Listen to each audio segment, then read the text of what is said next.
ഇവിടിങ്ങനെ ഒറ്റയ്ക്ക് നിൽക്കുമ്പോൾ പട്ടാപ്പകല് പോലും പേടി തോന്നും. പ്രത്യേകിച്ച് സുമതിയുടെ കഥയറിയാവുന്ന ഒരാൾക്ക്.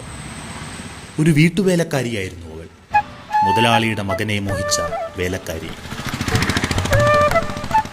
ഒടുവിൽ സ്നേഹിച്ചവൻ തന്നെ അവളെ കഴുത്തറുത്തു കൊന്നു. ഈ പുല്ലിലും മണ്ണിലുമൊക്കെ സുമതിയുടെ കണ്ണുനീരിന്റെ നനവുണ്ടെന്ന് തോന്നുന്നു.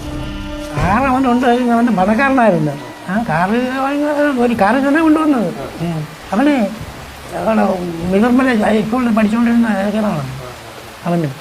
ഈ പെണ്ണും ഇപ്പം പഠിച്ചുകൊണ്ടിരുന്നതാണ്.